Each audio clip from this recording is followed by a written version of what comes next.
공수처법에는 이렇게 되어 있습니다. 25조 2항에 수사처 외의 다른 수사기관이 검사의 고위공직자 범죄 혐의를 발견한 경우 그 수사기관의 장은 사건을 수사처에 이첩하여야 한다 이렇게 되어 있습니다. 네, 이첩할 수 있다가 아니라 무조건 이첩을 해야 합니다. 맞습니까? 예, 맞습니다. 네. 자, 이 사건들은 공수처법에 따라서 이첩해야 될 것 같습니다. 먼저 첫 번째가 방금 말씀드린 김학의 사건. 사실 김학의 사건과 관련해서는 야당이 김학의 이름을 입에 담는 것도 사실 부끄러워야 될 사건입니다. 그럼에도 불구하고 지금 얘기가 되고 있고 검찰도 이 사건을 어떤 이유에서인지 다시 들여다보고 있으니까 말씀을 드릴 수밖에 없을 것 같은데요.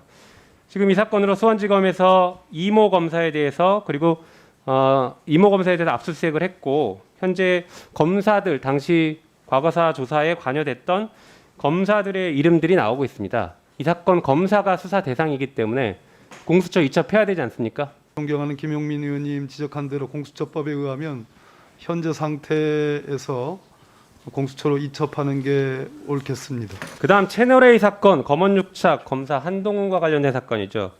자, 검사에 대한 사건입니다. 이 역시 이것도 공수처에 이첩하여야 하지 않습니까?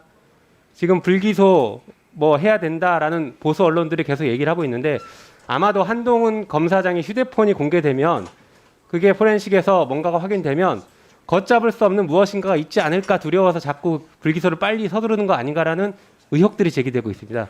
이 사건 역시 검찰에서 수사할 게 아니라 공수처법에 따라서 반드시 이첩해야 합니다. 어떻게 생각하십니까? 후보자가 바로 의원님 옆자리에 앉아 있을 때부터 많은 갈등을 노정했던 사건입니다. 그래서 그 부분만은 현재 입장에서 제 견해를 밝히기가 조금 어려운 점을 이해해 주시면 좋겠습니다. 알겠습니다. 그렇게 하겠습니다.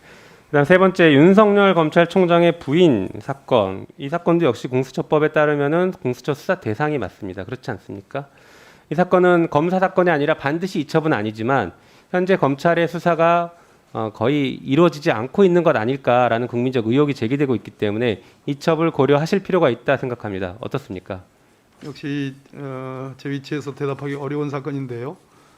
저는 수사를 기본적으로 하지 말라가 아니라 혐의가 있으면 해야 된다는 것이 제 소신이고 원칙입니다. 다만 모든 사건은 비교적 통일적 기준과 신속한 그러한 기준에 의해서 처리돼야 되는 만큼 그 사건 역시 엄중히 처리돼야 된다고 생각합니다. 자, 김봉현 씨로부터 술접대를 받았던 검사와 관련된 사건에서 윤석열 검찰총장은 사건이 진행되는 것을 봐서 사과하겠다 이렇게까지 얘기했는데 그 다음 장도 보여주시죠. 아직까지 사과를 전혀 하지 않고 있습니다.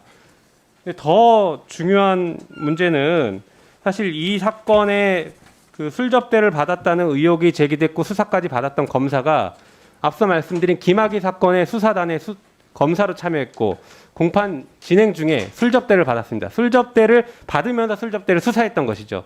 이게 징계 필요성 있지 않습니까? 적정하지 않은 부분이라고 생각을 하고요.